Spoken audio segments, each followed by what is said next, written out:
இந்த நிகழ்வை சிறந்ததொரு நிகழ்வாக நடத்துவதற்கு நமக்கு அனுமதி வழங்கிய நமது கல்லூரி முதல்வர் அவர்களுக்கு நன்றி கூறி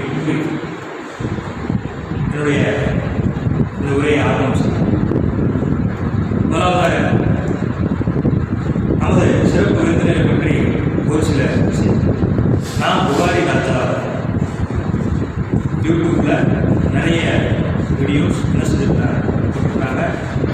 அதே மாதிரி உதவி இயக்குநராக அவங்கள வந்து வருவாங்க வரவேற்று எல்லாருக்கு தொடர்புரை அளித்திருக்கும் நமது கணினியல் துறை பேராசிரியர் எஸ் ராசன் அவர்களை வருவார் வரவேற்று மாணவர்களாகிய உங்களையும் வரவேற்று இந்த உரையை கொடுத்துள்ளேன். நன்றி.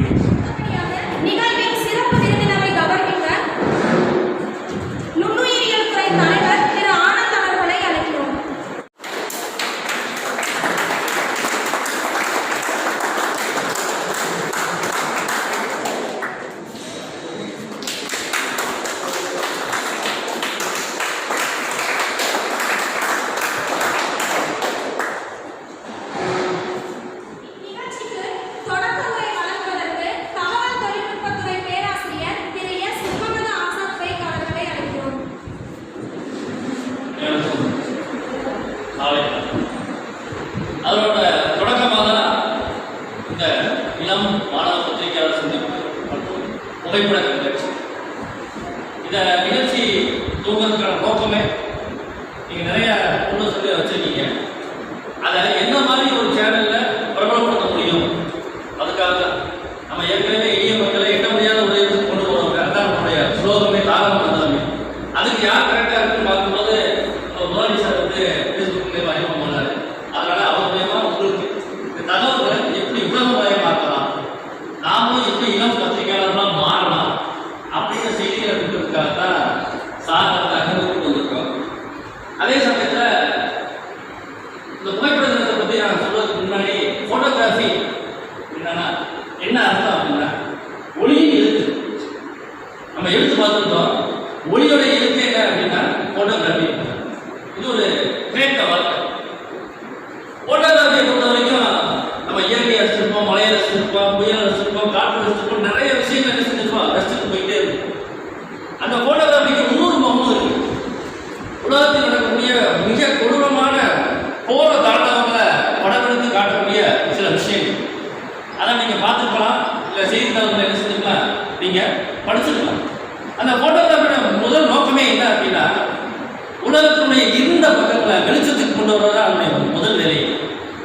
நம்ம நிறைய விஷயங்களை ஃபோட்டோகிராஃபியாக என்ன செஞ்சிருப்போம், இயற்கை மட்டும்தான் ஃபோட்டோகிராஃபின்னு நினச்சிருப்போம். அதில் உலகை உருக்கிய புகைப்படங்கள் அப்படின்னு ஏராளமானது உலகை உருக்கிய ஃபோட்டோகிராஃபி செஞ்சதுக்கு நிறைய இருக்கு.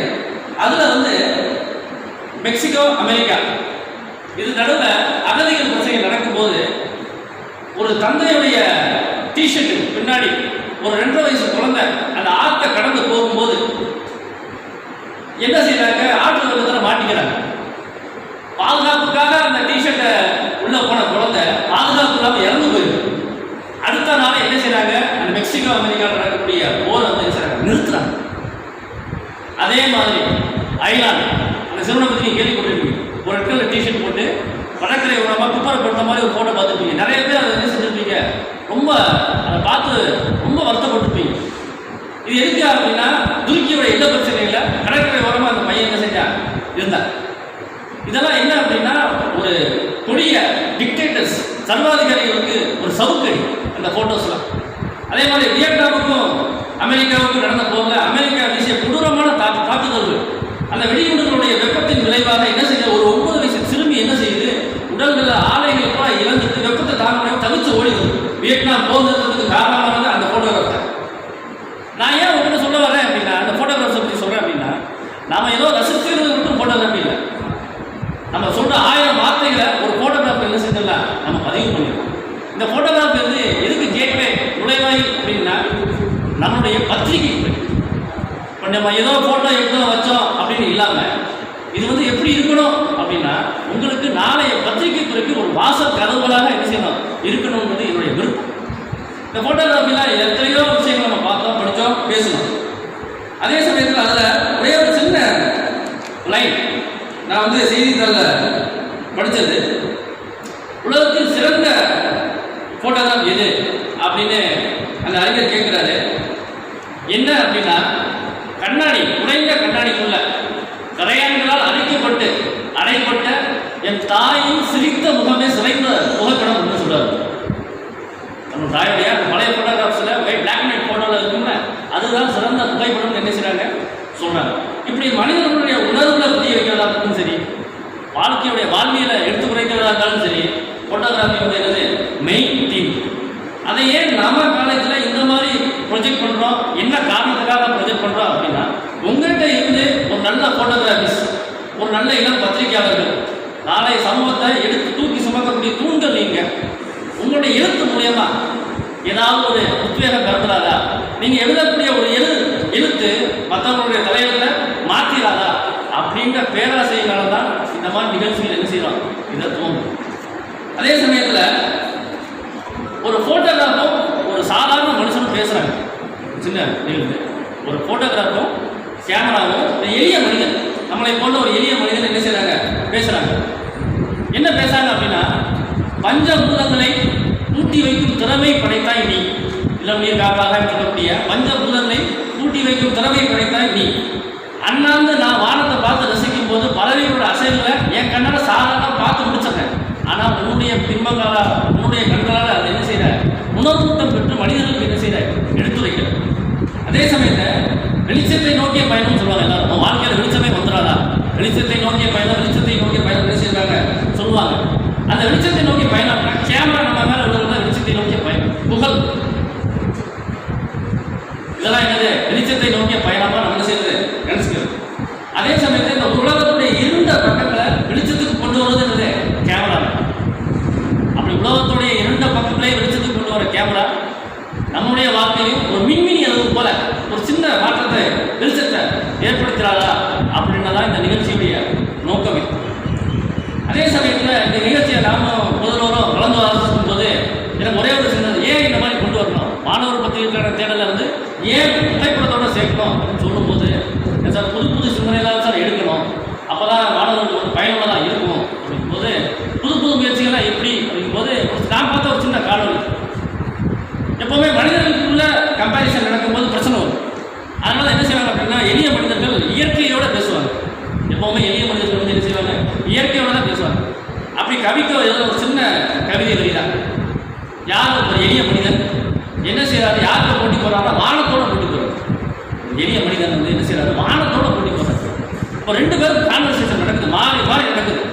ஓன்ட்ட சிறந்ததை எடுத்து வை, வானம் சொல்லுது, ஓன்ட்ட சிறந்த நீ எடுத்து வை, ஏன்ட்ட சிறந்த நீ எடுத்து வை, ரெண்டு பேருக்கும் போட்டி நடக்கும்போது வானம் வந்து என்ன சொல்லுது அப்படின்னா, ஓன்ட்ட சிறந்த நீ எடுத்து வை ஃபர்ஸ்ட் பார்ப்போம் அப்படின்னு சொல்லுது.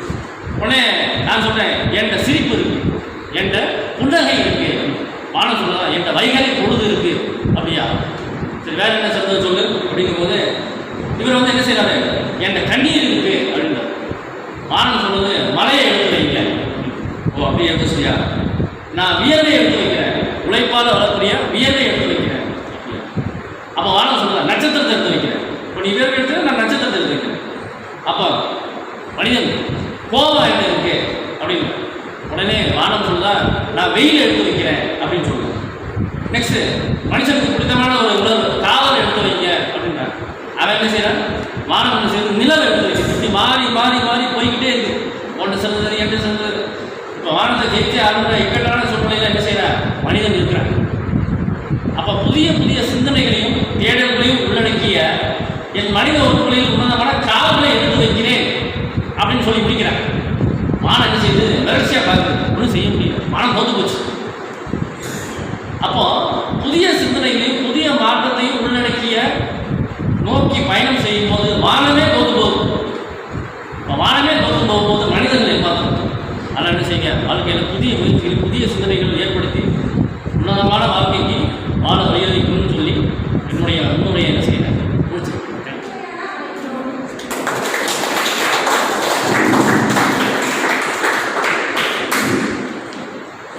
எல்லாருக்கும் வணக்கம்.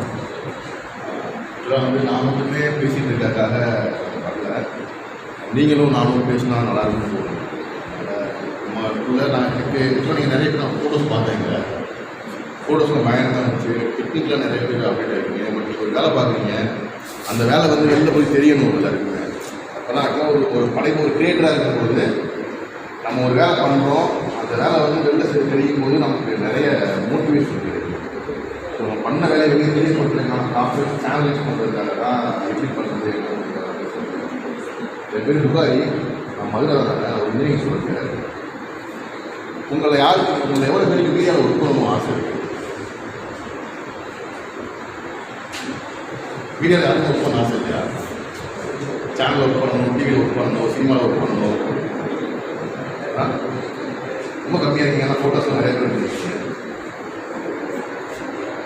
என்ன வாங்கணும் சார்? உங்கள் பேர் என்ன? ஜெகன். நான் சாய் நினைக்கிறீங்க, சரமப்பாடி நினைக்கிறீங்க. என்ன வாங்கணும்? ஸோ இப்போ நம்மலாம் பார்த்தீங்கன்னா இப்போ சென்னையில் மாதிரி பசங்களுக்குலாம் வந்து பிரச்சனை கிடையாது. அவங்க வந்து எனக்கு நாங்களாம் டைரக்டர் ஆஃபீஸ் இருக்கும், ப்ரொடியூசர் ஆஃபீஸ் இருக்கும், அசிஸ்டன்ஸ் கான்டாக்ட் இருக்கும், ஈஸியாக போவானுங்க, உள்ளே வருவானுங்க. பட் மதுரை விட்டுட்டு பார்த்தனால எனக்கு தெரியாது. இவன் வந்து நான் காலேஜ் டைம் படிக்கும் போகலாம் எனக்கு தொடர்ச்சியாக படங்கள் பார்த்துட்டு இருந்தேன். இல்லைன்னா வெயில், பூ, அங்காடி, இந்த மாதிரி தொடர்ச்சியாக படங்கள் பார்த்துட்டு இருக்கேன். எனக்கு சினிமா மேலே ஒரு ஆர்வம் வந்துச்சு. சினிமா டைரக்ஷன் சைடு போகணும், ஒர்க் பண்ணணும் ஆசை. ஆனால் எதுவுமே தெரியாது, என்ன பண்ணணும் எதுவும் தெரியாது. அப்போ எங்கள் காலேஜில் வந்து ஒரு ப்ரொஃபஸர் இருந்தார், இங்கிலீஷ் ப்ரொஃபஸர் இருந்தார். அவர் தான் வந்து இந்த மாதிரி விகடனில் வந்து ஆனந்த விகடனில் வந்து வருஷம் மாணவர் பத்திரிகை சொல்லிட்டு ஒரு ஸ்கீம் ஒன்று லான்ச் பண்ணுவாங்க. எனக்கு இதை பற்றி என்னென்ன தெரியாது, ஜேர்னலிஸ்ட்னா என்னன்னே தெரியாது. அவர் என்ன கொடுத்துட்டு என்ன சொல்லிட்டாரு, இந்த ஃபார்ம் வந்து ஃபில் பண்ணி போடு. நான் அசெப்ட் பண்ணிட்டு தான் இருப்பேன் கிளாஸில். அவர் கிளாஸில் ஒரு பையன் அசெப்ட் பண்ணுவேன். அவர் ஏதோ ஒன்று பண்ணுறான்னு நினச்சிட்டு நீ பண்ணுறியா அப்படின்னு கேட்டார். ஸோ அந்த விகடனோட ஸ்டூடெண்ட் ரிப்போர்ட் ஸ்கீம்னா எனக்கு ஜேர்னலிசம் என்னன்னு தெரியாது, ரிப்போர்ட்டிங் என்னன்னு தெரியாது, எதுவுமே தெரியாமல் நான் அதை அட்டன் பண்ணேன். நான் ஆல் ஓவர் தமிழில் நான் செலக்ட் ஆகிட்டேன். நான் செலக்ட் ஆகிட்டப்ப எனக்கு என்ன தோணுச்சுன்னா, சரி நம்ம போய் சினிமா இன்டர்வியூ பண்ணலாம், நடிகர்கள்லாம் சினிமா ஷூட்டிங் பார்க்குறதுக்கே ரொம்ப ஆசையாக இருக்கும். நமக்குலாம் தெரியாது, மதுரை சினிமா தேடி வரதெல்லாம் ரொம்ப கஷ்டம். சரி அப்போ சினிமா ஷூட்டிங் தேடி பார்த்து சினிமா ஆர்டிஸ்ட் வந்து இன்டர்வியூ பண்ணணும் அப்படின்னா வந்து ஷூட்டிங் ஸ்பாட் நடக்கிறதுலாம் போவேன். சிவபதி காலத்துக்கு எனக்கு விஷால் படம் அந்த மாதிரி நடந்துச்சு. அப்புறம் நினைத்தால் எனக்கு சொல்லிட்டு பிரியாமணி படம் நடந்துச்சு. நான் அந்த ஸ்பாட்டுலாம் போனேன். என்னை வந்து யாருமே கேள்வி கேட்கல, ஏன்னா என்கிட்ட ப்ரெஸ் ஐடி கார்டு இருக்குது. நான் அவ்வளோ ஈஸியாக வச்சு கூட போயிருப்பேன். நான் மோஸ்ட்லி வந்து அந்த 1 இயர் பீரியடில் வந்து பார்த்தீங்கன்னா ஃபஸ்ட்டு ஒரு 6 மாதம் அந்த ஐடி கார்டு எதுவும் யூஸ் பண்ணணும், 8 செகண்ட்ஸில் படத்து போயிருந்தோம்னா போலீஸ் பிடிச்சாங்கன்னா வந்து நான் ப்ரெஸ்ஸுக்கு ஆரம்பிச்சுட்டு வெளியே வந்துடுவேன். யாரும் கேள்வி கேட்க மாட்டாங்க, எதுவும் பண்ண மாட்டாங்க. செம்ம ஜாலியாக இருந்துச்சு.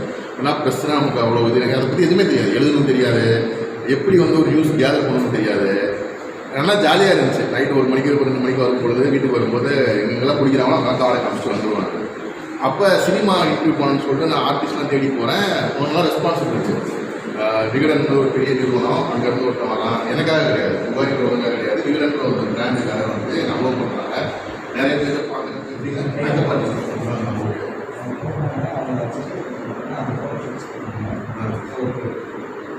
இருந்தாலும் போர்ட்ரேட் பார்த்தீங்கன்னா வந்து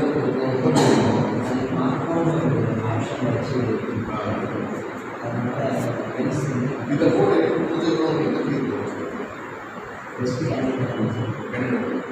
எல்லாமே வந்து ஒரே வேலை பண்ணலாம். ஸோ அந்த மாதிரி தான் இருக்குது.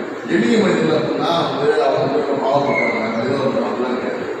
இந்த சமூகத்தால் ஏதோ ஒரு வகையில் அவங்க வந்து வஞ்சிக்கப்படுறதா இருப்பாங்க, ஒழுங்குபடுறதா இருப்பாங்க. அது வந்து என்ன குற்றமாக இருக்கலாம், ஜாதி குற்றமாக இருக்கலாம், அல்லது ஏதோ ஒரு வகையான பிரச்சனைகளை வந்து சமூகம் வந்து அவ்வளோ ஒழுங்கு. நீங்கள் அவங்களோட கதையில் தீர்வு பண்ணீங்க அப்படின்னா அது வந்து பவர்ஃபுல்லாக இருக்கும். உங்களை வேறு யாரெல்லாம் வந்து யூடியூப் சேனல் ஷேர் பண்ணுறீங்கன்னா பார்க்குறீங்களா? உங்களுக்கு ஃபேவரட்னா மீடியாவை பொறுத்த வரைக்கும் இப்போ ரெண்டு விஷயம் ரொம்ப சிம்பிளாக இருக்குது. ஒரு படம் பண்ணால் ஒரு டீம் ஒர்க் தேவை. நான் பார்த்தீங்கன்னா நான் யூடியூப் சேனல் வச்சுருக்கேன். நான் யூடியூப் சேனல் நான் வந்து துபாயில் ஒர்க் பண்ணிட்டு வந்தேன். இன்ஜினியரிங் ஒர்க் பண்ணிட்டு திரும்ப நான் போய் சின்ன ஆஸ்டில் ஜாயின் பண்ணேன். எனக்கு சார்ட்டு ஜாயின் பண்ண வாய்ப்பு எப்படி கிடச்சிதுன்னா நான் வந்து அவர் ஒரு இன்டர்வியூ பண்ணேன். ஆனந்தவருக்கு இன்டர்வியூ பண்ணும்பொழுது அவருக்கு ரைட்டப் பிடிச்சிருந்துச்சு. ரைட்டப் பிடிச்சிருக்கோம் அவங்க பேசுகிறேன். நான் ஒரு நல்ல சார் நான் படம் சினிமா வாய்ப்பு எனக்கு சினிமா ஆசிரியர் அப்படின்னேன். அவர் சரி ஓகே வந்து ஜாயின் பண்ணி சொல்லிட்டேன். இப்போ தான் எனக்கான சினிமா வாய்ப்பு கிடச்சி. ஆனால் நான் சினிமா ஆசிரியர் ஜாயின் பண்ணதுக்கப்புறம் தெரிஞ்சு எனக்கு முன்னாடி இந்த ஆசிரியர்ஸ்லாம் வந்து ரொம்ப சம கோபத்தில் இருந்தாங்க. ஏன்னா நான் வந்து வாய்ப்பு வெளியே வந்து வாசலாக போகல. நான் காலேஜ் டைமில் போய் 2-3 டேரக்டர்ஸ் ஆஃபீஸ் பார்த்துருக்கேன். நான் அதுக்கப்புறம் நான் ராம்சார் கட்டத்தில் ராம்சாரோட பிளாக்ஸோட வச்சு எழுதிட்டு இருந்தேன். அதுக்கப்புறம் நான் மீடியாவே வேணாம்னு சொல்லிட்டு நான் இன்ஜினியரிங் ஒர்க் பண்ணிருந்தேன். திரும்ப நான் வந்து சினிமாவுக்குள்ள ஈஸியாக போயிட்டு அப்படிங்கும்போது மற்ற அசிஸ்டன்ஸ்லாம் வந்து எனக்கு கோவம் இருந்துச்சு. ஏன்னா நம்மலாம் வந்து வாய்ப்பு நிறைய வாய்ப்பு தேடி போகணும், கடைசியாக வந்து நமக்கு கிடைக்கும், நம்ம யார்கிட்டையும் கேட்காம வந்து ஒரு சீக்கிரமாக அந்த வாய்ப்பு கிடைச்சிருச்சு அப்படின்னு சொல்லிட்டு. ஸோ நீங்கள் மீடியாவில் ஒரு ப்ளஸ் என்னன்னா, நீங்கள் சிஎம் ஆஃபீஸை கூட போய் கதவை நீங்கள் ஓப்பன் பண்ணி பேசலாம். இந்த மாதிரி நான் ப்ரெஸ்லேருந்து வந்துருக்கேன் பேசணும்னு சொல்கிறோம், அந்த அளவுக்கு அந்த பவர் இருக்கும் உங்ககிட்ட. ஸோ அந்த பவரை வந்து நீங்கள் எப்படி யூஸ் பண்ணிக்கணும் அப்படின்னு ஒரு விஷயம் இருக்குது. ஒன்று நீங்கள் எடுக்கிற ஒரு புகைப்படம் ஒரு ஃபோட்டோ வந்து நீங்கள் பார்த்துருப்பீங்க, கன்னியாகுமரியில் ஒரு பாட்டி வந்து பொங்கல் பரிசு சேலம் கிடைக்குதுன்னு சொல்லிட்டு ஒரு பாட்டி வந்து ஒரு 75-80 வயசு பாட்டியோட ஃபோட்டோ வந்து வைரலாக இருந்துச்சு. அந்த ஃபோட்டோ எடுத்த ஃபோட்டோகிராஃபர் பார்த்தீங்கன்னா கொஞ்ச நாள் கழிச்சு அந்த பாட்டி வந்து பயங்கர வைரலாக இருந்தால் அந்த பாட்டி ஒரு வீடியோ ஆர்டர் பண்ணி கொடுத்தாங்க. ஸோ நீங்கள் பண்ணுற ஒரு விஷயம் வந்து யாருக்காச்சும் ஒருத்தரும் பயனுள்ளதாக இருக்கணும். நிறைய ஃபோட்டோஸ் பார்க்குறாங்க நான், அந்த ஃபோட்டோஸ் எல்லாமே வந்து உங்களோட நீங்கள் வைக்கிற ஃப்ரேம்லாம் செம்ம அழகாக இருக்குது, நிறைய ஃபோட்டோஸில் சொல்லலாம். ஸோ நீங்கள் பண்ணுற ஒவ்வொரு விஷயமே வந்து நீங்கள் அதுக்கேற்ற மாதிரி ஒரு சோஷியல் ரெஸ்பான்சிபிலிட்டியோட பண்ணிங்கன்னா அதுக்கான ஒரு வேல்யூ கிடைக்கும்னு தோணுது எனக்கு. அது மாதிரி வருஷம் வந்து விகடனில் வந்து மாணவ பத்திரிகாரத்தை சொல்லிட்டு ஒரு ஸ்கீம் சொல்லுவாங்க. அது ஒவ்வொரு வருஷமும் பார்த்தீங்கன்னா ஜனவரி அந்த பிப்ரவரியில் வந்து ஸ்டார்ட் பண்ணுவாங்க. அதை கண்டிப்பாக நான் ஆதரவு சொல்கிறேன், பண்ணுவாங்க என்ன பண்ணுவாங்க, நீங்கள் எல்லாம் அதை பார்ட்டிசிபேட் பண்ணுங்கள். ஏன்னா நமக்குலாம் பார்த்தீங்கன்னா மதுரை இந்த பக்கத்து பசங்கள்லாம் பார்த்தீங்கன்னா மீடியா டேலண்ட் அதிகமாக இருக்கும். ஆனால் வந்து நமக்கு யாருக்கு பார்க்கணும் என்ன பண்ணணும்னா நீங்கள் நினச்சா ஒரு சின்ன விஷயத்தை நீங்கள் பெருசாக மாற்றலாம். பெருசாக ஒரு கட்டம் கட்டி ஒரு நியூஸ் வந்து உங்களுக்கு பெருசாக இருக்கும். ஒரு விஷயம் பண்ணோம்னா கவர் சொல்லி பண்ணலாம், இந்த அளவுக்கான விஷயம் இருக்குது. அப்போ நீங்கள் ஒரு விஷயத்தை எப்படி நீங்கள் அனுபவிங்க. ஒரு பொண்ணு வந்து ஸ்கூலில் வந்து நியூஸ் பார்க்கலாம், அது வந்து ஃபஸ்ட் நாள் பார்த்தா ஒரு நியூஸ் பண்ணிட்டு. ஸோ நீங்கள் ஜேர்னலிஸ்டாக இருந்து பார்த்தீங்கன்னா நீங்கள் வந்து எந்த ஆங்கிளில் தான் எழுதிக்கலாம், இந்த ஊர் ஏன் சுற்றி வச்சுக்கலாம், அதுக்கு அந்த ஊர் மென்டல் இருக்கா இல்லை மேனேஜ்மெண்ட் பிரச்சனை இருக்கா, இதுதான் வந்து ஒரு ரிப்போர்ட்டோட ஒர்க்காக இருக்கும். ஸோ நீங்கள் வந்து ஒரு விஷயத்த ஏன்னா நமக்கு அவ்வளோதான் ஸ்பேஸ் ஃப்ரீடம் இருக்குது, நீங்கள் எப்படி வேணாலும் யோசிக்கலாம், என்ன வேணாலும் பண்ணலாம். ஆனால் அது யோசிச்சு மட்டும் நம்ம கற்பனை எழுத முடியாது, அதை தெரிஞ்சு அந்த விஷயத்துக்கு நீங்கள் போகணும். ஓகே, இப்போ ஒரு பையன் வந்து கீழே வந்து நான் அடிபட்டுருச்சு அப்படின்னா அந்த ஃபஸ்ட்டு நியூஸ் கேதர் பண்ணி நியூஸ் படிப்பீங்க. அப்புறம் அந்த நியூஸ் தேடி போகும்போது அதை சுற்றி இருக்கவங்க சரி என்ன ஆச்சு ஏதாச்சுன்னு சொல்லிட்டு அப்போ உங்களுக்கு ஒரு ஐடியா கிடைக்கும். அதை வச்சு நீங்கள் எவ்வளோ பெரிய நியூஸ் வேணாலும் பண்ணலாம் நீங்கள். ஸோ அதனால் நீங்கள் நியூஸ் படிக்கிறத வந்து விட்டுறாதீங்க. நீங்கள் டெய்லி நியூஸ் பேப்பர் படிங்க. நியூஸ் பேப்பரில் நீங்கள் படிக்கிற எல்லா விஷயமுமே நீங்கள் நினச்சா அதை ஒரு பெரிய பெரிய கட்டுரையாக மாற்றுறதுக்கான வாய்ப்புகள் இருக்குது. சினிமா என்ன சொல்லுவாங்க, நிறைய பேர் பார்த்தீங்கன்னா சினிமாவில் போகிறது மீடியா வந்து ரொம்ப ஒரு ஷார்ட் கட் இருக்குது.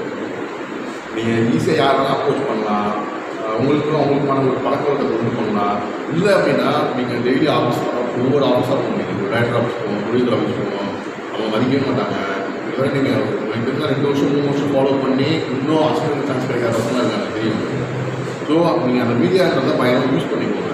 ஸோ நான் சொன்னது நான் கோத்தகிரியில் ஒரு ஃபேமிலி போனேன். அந்த ஃபேமிலி வந்து எனக்கு யாரும் தெரியாது, அவங்க வந்து ஒரு ட்ரிபிள் கோத்தகிரியில் வந்து ஒரு 3 கிலோமீட்டர் மலை மேலே ஏறி நடந்து போகணும். நான் போயிட்டேன். அந்த வீட்டில் அவங்க என்னை யாரும் ஃபஸ்ட் டைம் பார்க்குறாங்க, ஆனால் என்னை அவங்களும் கேர் பண்ணி பார்த்துக்கிட்டாங்க.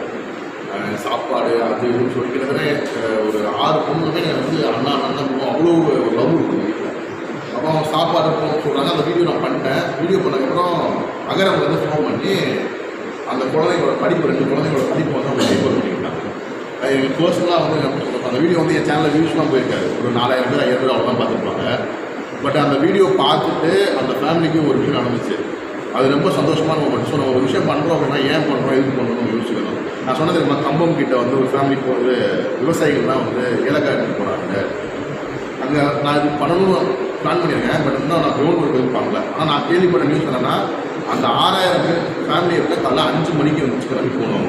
5 மணிக்கு போகணுன்னா காலைல 7 மணிக்கு வந்து ஓடியில் அந்த ஏலக்காய் தோட்டத்துக்கு போகலாம். இப்போ ஏலக்காய் தோட்டத்தில் என்ன பிரச்சனைனா அவங்க வந்து கேரளாவில் இருக்காங்க. கேரளாவில் உள்ள ஓனர் வந்து மலையாளிஸ் வேலைக்கு வச்சுக்கணும் அப்படின்னா அவங்களுக்கு ஒரு நாளைக்கு 700 ரூபா சம்பளம் கொடுக்கும். ஆனால் தமிழ்நாட்டிலேருந்து போகிறாங்க அப்படின்னா அவங்க 500 ரூபா சம்பளம் கொடுக்கும். அப்போ அந்த ஓனருக்கு வந்து ஒரு ஆளுக்கு 200 ரூபா லாபம் அப்படின்னா ஒரு டோட்டல் ஒரு 150 பேர் இருப்பாங்க வச்சுக்கோங்களேன், அவங்களுக்கு ஒரு ப்ராஃபிட் கிடைச்சிடும். அப்போ அவங்க என்ன சொல்கிறாங்க, பேச போர் அடிக்கிறதா இல்லையா? அப்போ 150 பேர் போனாங்கல்ல, அப்போ அந்த டிரைவர் இருப்பான் தமிழ்நாட்டில் போகிற டிரைவர், அவனுக்கு என்ன சொல்லுவாங்க, இந்த மாதிரி எனக்கு ஆள் வேணும் அப்படின்னு சொல்லிட்டு ஒரு ஆளுக்கு ஒரு கமிஷன் இருக்கும், 50 ரூபா கமிஷன் கொடுக்கும். அப்போ 150 பேர் போனாங்கன்னா அவனுக்கு ஒரு கமிஷன் கிடைச்சிடும்.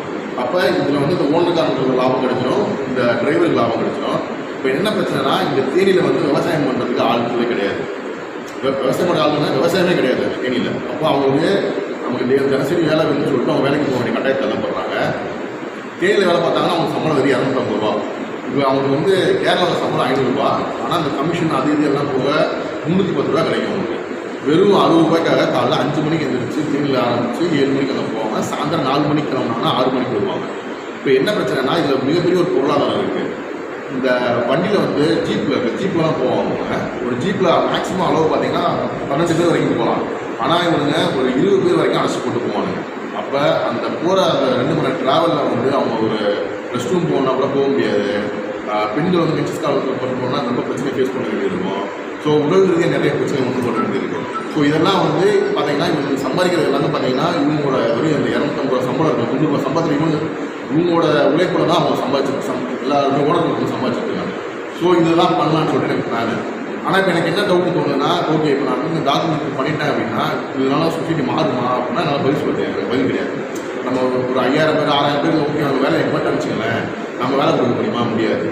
ஆனால் என்ன பண்ணலாம் அப்படின்னு எனக்கு என்ன, இது வந்து ஒரு ஹோப் தான். சரி ஓகே இப்போ ஒரு வண்டியில் 20 பேர் போகிறாங்க அப்படின்னா ஒழுங்குபடுத்தப்படலாமா, வாய்ப்பு இருக்கா, இப்படி தான் நம்ம யோசிக்க முடியுமே தவிர. ஸோ இந்த மாதிரி தான் நம்ம வந்து யோசிக்கணும். இப்போ நான் ஒரு அந்த ஊருக்கு போனதுக்கப்புறம் அவங்க என்கிட்ட பேசுவாங்களா, பேச மாட்டாங்கன்னு தெரியாது. நான் யாரோ ஒருத்தன் என்கிட்ட பேசுவாங்களா, அவங்க பிரச்சனை சொல்லுவாங்களான்னு தெரியாது. ஆனால் இந்த மாதிரி என்கிட்ட ஒரு ஐடியா இருக்குது. ஸோ இப்படி உங்களுக்கு தெரிந்த விஷயங்களை வந்து நீங்கள் வந்து அனலைஸ் பண்ணி பார்த்தீங்கன்னா மட்டும்தான் அது சோஷியல் ஓரியன்டாக யோசிச்சு பார்த்தீங்கன்னா மட்டும்தான் அந்த விஷயத்தை வந்து நீங்கள் வந்து அடுத்தடுத்து நீங்கள் மாற்றிக்கிட்டே இருக்குது. நிறைய பேர் ஃபோட்டோஸ் இருக்குல்ல, இப்போ நீங்கள் ஏதோ ஒரு அசோசியேஷன் ஏதோ ஒரு விஷயம் நீங்கள் உங்களோட பெர்ஸ்பெக்டிவ் வந்து பண்ணியிருப்பீங்க. ஆனால் பார்க்குறவங்களுக்கு அது வேறு மாதிரி பெர்ஸ்பெக்டிவ் தோணும். அந்த அப்படி பார்க்கும்போது அது அவங்களுக்கு வந்து டிஸ்டர்ப் பண்ணுவாங்க ஃபோட்டோஸு. ஸோ அந்த மாதிரி விஷயங்கள் நீங்கள் தொடர்ச்சியாக இயங்கிட்டே இருக்குது. மீடியா பொறுத்த வரைக்கும் நீங்கள் பண்ணுற நீங்கள் நினச்ச என்ன ஃப்ரேம்லாம் வைக்கலாம், ஆனால் யாரையும் காயப்படுத்தாமல் ஒரு ஃப்ரேம் இதுதான் வந்து கண்டிப்பாக உங்களுக்கு எல்லா ஒரு ரெஸ்பான்சிபிலிட்டியை நீங்கள் பண்ண முடியல. வேறு உங்களுக்கு என்னெல்லாம் இந்த மீடியா ஃபீல்டை பற்றி ஒரு டவுட் இருக்குல்ல?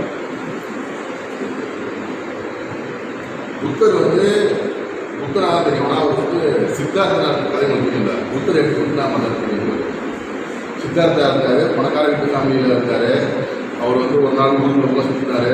அப்போ அவங்க பல கஷ்டம்லாம் பார்த்து ரொம்ப இது பண்ணி தான் புத்தராக மாட்டார். ஸோ புத்தரே வந்து சித்தார்த்தா இருக்கும்போது 2 சொட்டு கண்ணீர் தண்ணி கொடுக்கும்போது தான் புத்தராக மாறலாம். நம்ம புத்தராக மாற வேண்டிய ஒரு விஷயம் இருந்தாலும் போதும். இந்த உலகத்தில் வந்து பயங்கரமாக ஹேட்டர் ஆரம்பிச்சிருக்கு. வெறுப்பு தான் அதிகமாக இருக்குது. நெகட்டிவிட்டி தான் ஈஸியாக ஸ்ப்ரெட் ஆகுது.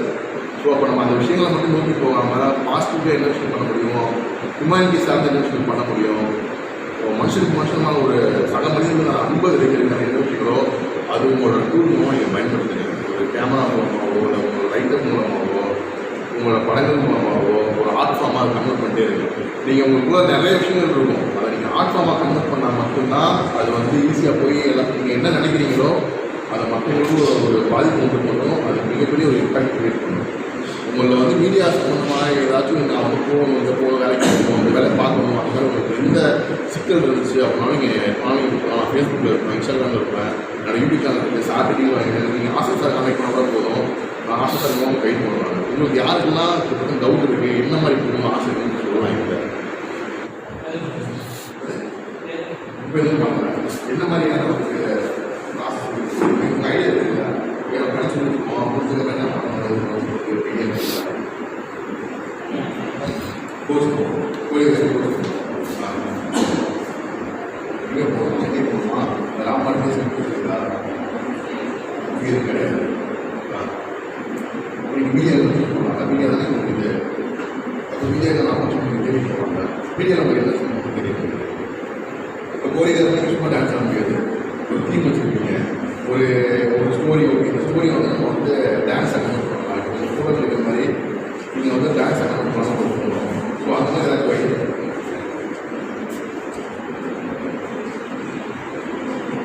நீங்கள் டான்ஸ் பண்ணி நான் பார்க்க போகிறோம். நீங்கள் ஏன் சொன்னீங்க சொல்லுங்கள்.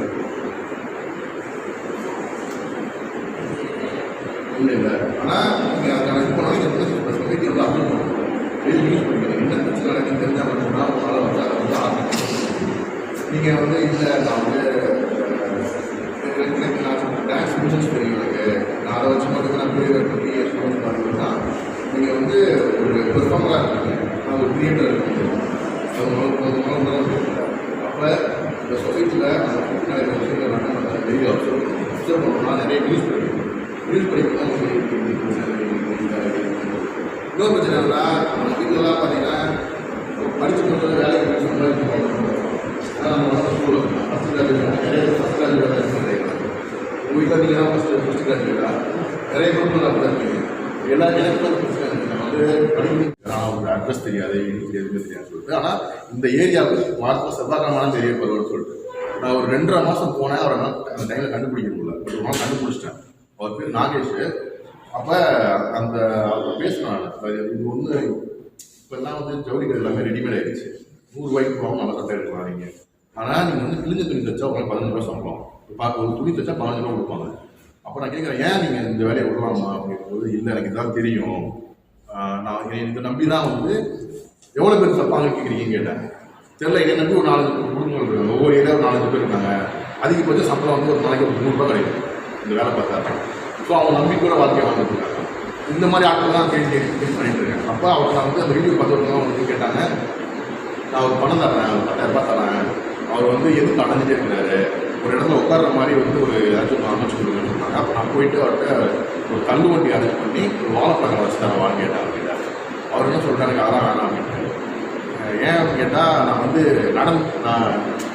நடந்து பழகிட்டேன். நான் எனக்கு ஒரு இடத்துல உட்கார வைக்காதீங்க, எனக்கு 58 வயசு ஆயிடுச்சு, நான் சாகு வரைக்கும் எப்படி பண்ணிட்டு போயிடுவேன், எனக்கு பிரச்சனை கிடையாது. நீங்கள் எனக்கு ஏதாச்சும் உதவி பண்ணணும்னு நினச்சிங்கன்னா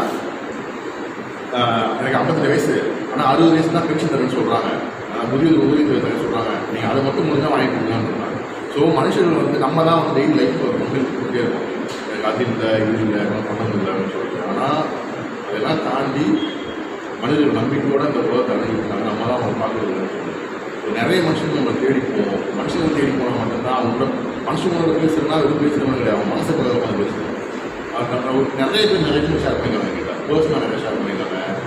அவரோட பார்த்தீங்கன்னா கொடைக்கானலில் வந்து சூசைட் பாடிலாம் வந்து கலெக்ட் பண்ணுவார். அவர் பேர் ஜோசப்னு சொல்லிட்டு அவர் வந்து கொடைக்கானலில் வந்து சூசைட் பண்ணுறவங்களோட பாடியை ரெஸ்கியூ பண்ணுறதா ஒரு வேலை. அந்த இன்டர்வியூ எடுத்து முடிச்சோன்னா நிறைய ஒரு 4 பேர் ஃபோன் பண்ணாங்க, நான் வந்து சூசைட் பார்த்து இருந்தேன், எனக்கு வந்து அந்த விஷயம் வீடியோ மாறிச்சு. ஸோ நிறைய விஷயங்களை வந்து நம்ம தேடி கண்டுபிடிக்கணும். நிறைய மனிதர்களை பார்க்கணும், பேசணும். நீங்கள் ரோட்டில் போகிறப்ப உங்களுக்கு ஒரு விஷயம் தோணும், சரி வித்தியாசமாக இருக்காங்க, ஏன் இருக்காங்க எப்படின்னாங்க. அப்படி நீங்கள் வந்து அவங்க வந்து ஒரு கண்டென்ட்ன்ற ஐடியாவே யோசிக்காமல் சும்மா ஒரு 1 மணி நேரம் 1 நேரம் பேசினாலே போதும், அவங்க பண்ணுற விஷயங்கள் எல்லாமே உங்களுக்கு புரிஞ்சிடும். எனக்கு வந்து வேலையை கொடுத்ததுக்கப்புறம் பார்த்தீங்கன்னா இந்த மாதிரி வீடியோ பண்ண யோசிச்சேன். ஆனால் எனக்கு வந்து அவங்களோட கஷ்டங்களை கேட்குறது வந்து எனக்கு உடன்பாடு இல்லை. ஏன்னா நானே டிப்ரெஷனில் இருக்கேன். நான் போயிட்டு திரும்ப அவங்க யாரும் கஷ்டம் சொல்லி திரும்ப அவங்களுமே கஷ்டப்படுன்னு சொல்லிட்டு நான் போய் உட்காந்து என்ன பண்ணுவேன், உங்கள் லைஃப்பில் நடக்கிற ஒரு சந்தோஷமான மொமெண்ட்ஸ் ஷேர் பண்ணணும்னு சொல்லுவேன். அவங்க சொல்லி கலகதையாக சொல்லுவாங்க, ஒரு பயங்கர ஒரு கோப்பாக இருக்கும். அடுத்தடுத்து மூவ் பண்ணுறதுக்கு நிறைய விஷயங்கள் இருந்துச்சு. ஸோ மனுஷங்களை தேடி போங்க. நிறைய படங்கள் பாருங்கள், புத்தகங்கள் படிப்பீங்க. புத்தகங்கள் படிக்கிற ஆட்கள் யாரெல்லாம் இருக்கீங்க, என்ன மாதிரி புத்தகங்கள் படிப்பீங்க? எல்லாமே படிப்பீங்க, ரைட்டர்ஸ் எல்லாமே படிப்பீங்க. ஸோ புத்தகங்கள் தேடி போங்க. புத்தகங்கள் தேடி போய் நீங்கள் வந்து மனுஷங்களோட பழக சொல்லுங்கள். புத்தகங்கள் வர கேரக்டர்ஸ் பண்ணாமல் நிறைய ஒரு வித்தியாசமான உலகத்தை அறிவிங்க. ஸோ அந்த மாதிரி தேடி படிக்கும்போது மட்டும்தான் நீங்கள் வந்து உலகத்தையும் சமூகத்தையும் நல்லா புரிஞ்சுக்கணும். வேறு எதுவும் பேசணுமா, வேறு எதாவது சொல்கிறீங்க, நீங்கள் வேறு சொல்கிறீங்களா, பேசுகிறீங்களா? அப்துல் பாசிம் என்ன பண்ணலாம்?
இதை சொல்லிட்டீங்கன்னா நீங்கள் பப்ளிஷ் பண்ணுற நிறைய ஃபேஸ்புக்கில் பிளாக்ஸ் இது தெரியப்படுத்த நிறைய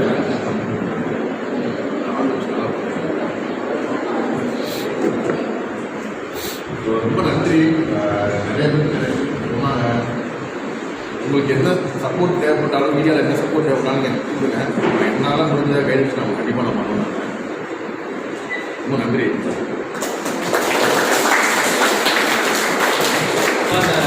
பத்திரிகை துறையில் சாதிக்கணும், புகைப்படத்தை அனுப்பணும், கவிதை கட்டுரை சிறுகதைலாம் என்கிட்ட இருக்குது.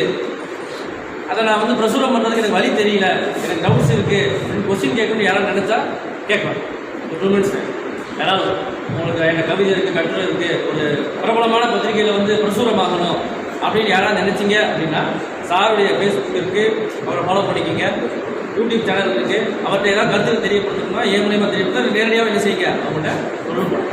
உங்களுடைய திறமைகளை மனசுக்குள்ளேயே பூட்டி வச்சிடாதீங்க, வெளிவரதுக்கு என்ன செய்யுங்க, தெரியப்படுத்துங்க. இந்நிகழ்வினை பற்றி ஒரு சில வரிகள் பேசுமாறு நமது கல்லூரியின் நுண்ணுயிரியல் துறை தலைவர் டாக்டர் எம் ஆனந்த் அவர்களை அழைக்கிறோம்.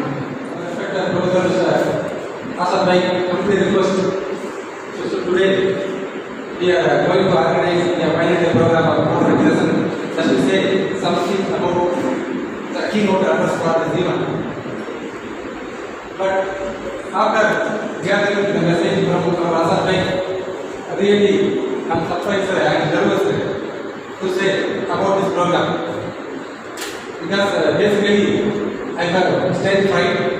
Besides, the topic is photography session. So how I will spend my time with the minimum 5 minutes here. But anyway, it's a normal duty to say something about photograph session. Every year we celebrate August 19 as a photograph session day. Initially, the camera name present in the name of photographer. After that, over a period of 15 years only here, I conduct so many programs except this program. But I feel unhappy for unfortunately I conduct such a program in past 10 years in the form of LSS or OERC. This is a good opportunity to encourage your imagination in the form of photograph. But upcoming days, now we celebrate this event as a mega event. After entering this car, I saw so many pictures maybe pasted in and around this building hall. This photograph indicates your imagination. I really appreciate your performance and your moral support for this nice event.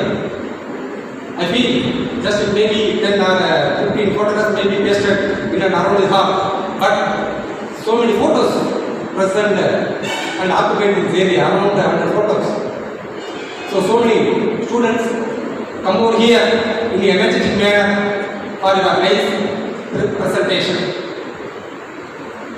Our research does indicates one word regarding the photograph. Your photograph should be appreciated. Your photograph should be happiness one. Give happiness to everyone. But photograph should not be irritating to others. Besides that, the photograph will give so many employment opportunities. You may be actors here, media people, you may be actors here, press reporter, even Sun News, Kalaika News, Vijay News. So you are those who have very good photograph in mind, you will get very good employment opportunity in photograph research. So I really appreciate the organizing secretary of this event. Upcoming days, you conduct this type of program again and again, and boost up our knowledge and boost up our student mind. We should calculate the importance of photograph in student mind. So I appreciate all the students, the principal, and the presence of staff members for participating in this event and giving the opportunity for me. Thank you very much. Doctor S Vimani அவர்களை இந்நிகழ்வினை பற்றி ஒரு சில வரிகள் பேசுமாறு அன்புடன் அழைக்கிறோம். First of all, I would like to thank to to all the dignitaries on the dais as well as off the dais. அதாவது first இந்த ப்ரோக்ராம் வந்து நம்ம காலேஜில் ஃபர்ஸ்ட் டைம் நடத்துகிறோம். ஸோ இந்த சர்க்குலர் வந்தோடனே எனக்கு வந்து எப்படி தோணுச்சு அப்படின்னா எந்த அளவு ஸ்டூடெண்ட்ஸ் பார்ட்டிசிபேட் பண்ணுவாங்க, எப்படி நடத்துவாங்க, என்ன செய்வாங்க, சரி பார்ப்போம் வேகன்சி அப்படின்னு சொல்லிட்டு ஒரு நார்மலான ஒரு எதிர்பார்ப்பு தான் இருந்துச்சு. அதுக்கடுத்து பார்த்தீங்கன்னா ஸ்டூடெண்ட்ஸ் பார்த்தீங்கன்னா எங்கள் டிபார்ட்மெண்ட்டே நான் பண்ணுறேன் அப்போ பசங்களுக்கு இவ்வளோ இன்ட்ரெஸ்ட் அந்த ப்ரோக்ராமில் அப்படின்னு சொல்லிட்டு அப்புறமே தான் நான் கவனிக்க ஆரம்பித்தேன். அதுக்கடுத்து பார்த்தீங்கன்னா நம்மளுடைய ப்ரோக்ராமில் ஆர்கனைசர்ஸ் ப்ரொஃபஸர்ஸ் எல்லாம் நேற்று இங்கே வந்து இந்த ஃபோட்டோஸை பார்த்து ரொம்ப சர்ப்ரைசிங்காக இருந்துச்சு. என்ன சர்ப்ரைஸ் அப்படின்னு சொல்லி பார்த்தீங்கன்னா இந்த ஃபோட்டோ எல்லாத்துக்குள்ளேயுமே உங்களுடைய கற்பனை திறன் ஒழிஞ்சிருக்கு. அந்த கற்பனை திறனை வந்து நான் பார்க்கும்போது தான் தெரியுது. பார்த்தீங்கன்னா எல்லா ஃபோட்டோஸையும் எக்ஸ்பிளைன் பண்ண முடியல. உங்களுடைய ரசனை எப்படி இருக்கு, உங்களுக்கு இயற்கையை ரசிச்சு எடுத்திருக்கீங்க. ஒரு கோழி விட்டனா அதை உடச்சி ஊற்றி எப்படி ரசிச்சிருக்கீங்க, அந்த நிலாவை எப்படி ரசிச்சிருக்கீங்க, அந்த ஸ்டார் ஃபிஷ்ஷை எப்படி ரசிச்சிருக்கீங்க, நேச்சுரல் சீனரிஸ். இப்படி பார்த்தீங்கன்னா ஒன்று போட்டில் உட்காந்துருக்காங்க ஒரு வயசான 2 பேர், சரியா, ஒரு பையன் மாடு முடிச்சு வர மாதிரி. ஒவ்வொரு இடத்துலையும் பார்த்தீங்கன்னா உங்களுடைய ரசனை வந்து எனக்கு தெரியுது. அதை வந்து நம்மளுடைய ஃபேக்கல்டிஸ் வந்து ரொம்ப அழகாக எக்ஸ்பிரஸ் பண்ணிட்டாங்க. இந்த மாதிரி ஷார்ட் பீரியட் ஆஃப் டைம்ல அழகா தெர்மாக்கோல் ரெடி பண்ணி கடகடன்னு பின்ன வச்சு பேஸ்ட் பண்ணி உள்ள நடந்தோடனே ரொம்ப ஹாப்பியா இருந்தது. நேற்று மைக் வச்சுட்டு அழகா டிசிப்ளினா மானிட்டர் பண்ணி கொண்டு போனாங்க. ஸ்டூடெண்ட்ஸ் வந்து ரொம்ப ரசிச்சு பார்த்தீங்க. ஸோ உங்க மனசுக்குள்ள எவ்வளவு டேலண்ட் ஒழிச்சிருக்கு அப்படின்றத நாங்கள் இந்த தருணத்தில் வந்து பார்க்குறோம். சரி, அந்த காலத்தில் வந்து சில முயற்சிகள் எடுக்கும்போது இப்போ எனக்கு தெரிஞ்சு நானும் நல்ல கவிதை நல்லானா இல்லை, கவிதை எழுதுறேன், கட்டுரை எழுதுறேன், வீட்டுக்குள்ளேயே அந்த பேப்பர் பிடிச்சு போட்டு முடிஞ்சு போச்சு. மேலே ஏற்றி விடுறதுக்கு எங்களுக்கு ஆள் இல்லை. புகாரி சார் இன்னைக்கு வந்து உட்காந்து கேட்காங்க, sir very surprising about our chief guest, சொல்லுங்க நான் என்ன செய்யணும், எப்போ சொல்லுங்க, உங்களுக்கு கவிதை எழுதணுமா, கட்டுரை எழுதணுமா, நீங்க இந்த ஃபீல்டில் வரணுமா, சொல்லுங்க நான் ஹெல்ப் பண்றேன்னு சொல்லிட்டு ஒரு பர்சன் இன்னைக்கு ஒரு ஏழை மாதிரி இந்த நிகழ்ச்சியில கொண்டு வந்து நிக்கிறது வந்து ரொம்ப பெரிய ஆச்சரியமான விஷயமா நான் பார்க்கிறேன்.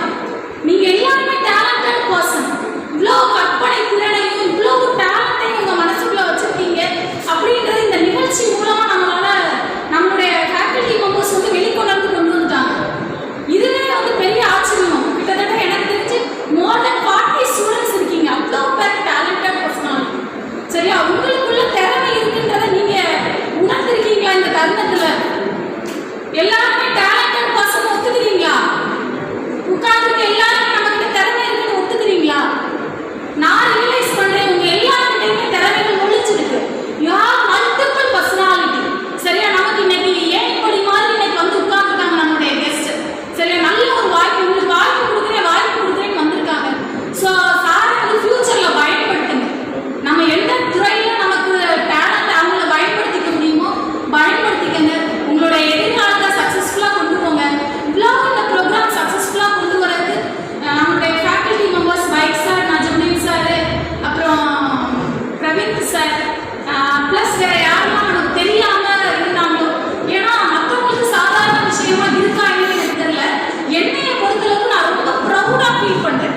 இதுல இருக்க ஒவ்வொரு போட்டோவும் பார்த்தீங்கன்னா உங்களுடைய கற்பனை திறனையும் உங்களுடைய திறமைகளையும் வெளிக்கொணர்றதுக்கான ஒரு வாய்ப்பா நினைக்கிறேன். ஸோ எதிர்காலத்தில் இன்னும் நீங்க வந்து பல மடங்கு உங்களுடைய திறமைகளை வெளிக்கொணர்ந்து நல்ல நிலைமைக்கு வரணும்னு வாழ்த்தி வாய்ப்புக்கு விடைபெறி நன்றி பெறுகிறேன். நன்றி, வணக்கம். தேங்க்யூ. இல்லை, அதான் அந்த லோகோ, அவருடைய லோகோ உங்கள் ஃப்ரெண்ட்ஸ்கிட்ட சொல்லி எல்லோரும் என்ன செய்ய சொல்லுங்கள், சப்ஸ்கிரைப் பண்ண சொல்லுங்கள். சார் கூட ஜாயின் பண்ணி ஒர்க் பண்ணுறதுக்கு வெளியாக இருந்துச்சு அப்படின்னா எங்கேயோ இல்லை ஆஃபீஸாக என்ன செய்யலாம் சொல்லலாம். நாங்கள் சார்ட்டை கான்டாக்ட் பண்ணி உங்களுக்கு அந்த ஃபெசிலிட்டிஸை நாங்கள் என்ன செய்யலாம் ஏற்படுத்தி கொடுக்கணும். சரிங்களா? ஜெகன் எனக்கு அப்படிதான் தெரியும். ஜெகன் வந்து அவர் ஃப்ரெண்டு சரவணம் பண்ணி ஒரு பையன் நீங்க நான் போய் பேசியிருப்பாரு. நீங்க நான் என்ன பேசினாரு உங்கள் ஃப்ரெண்டு சரவணம் பண்ணி என்ன பேசினாங்களா? ஒரு பொண்ணுங்களுக்கு பற்றி மேரேஜ் பற்றி பேசியிருப்பாரு. ஆமாம், பயங்கர இதாக இருந்துச்சு. ஒரு பொண்ணை ப்ரொப்போஸ் பண்ண பற்றி பேசியிருப்பாரோ? ஆமாம். ஸோ அப்படி தான் எனக்கு தெரியும். அப்புறம் அதை சொன்னால் அப்போ நீங்கள் சாயல் குடி வந்தீங்கன்னா வீடியோ பண்ண சொல்லுங்க, நான் வந்து சப்போர்ட் பண்ணுறேன். நான் ஸோ எல்லாருமே அப்படி தான். நம்ம ஊருக்கு போகும்போது யாராவது பசங்க இருப்பாங்க, வந்து கூட ஜாயின் பண்ணிக்குவாங்க, ட்ராவல் பண்ணுவோம், போயிட்டு வருவோம். ஸோ உங்களுக்கு அப்படி கூட வந்து ட்ராவல் பண்ணணும், ராமநாதபுரத்தில் நியூஸ் வந்து நான் பண்ணணும் அப்படின்னா நீங்கள் என் கூட வர ரெடியாக தான் நான் எப்போ வேணாலும் கூப்பிட்டு போவேன்.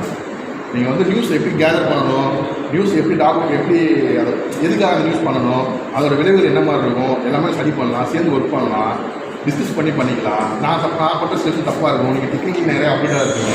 நான் டெக்னிக்கலி வந்து ரொம்ப வீக்.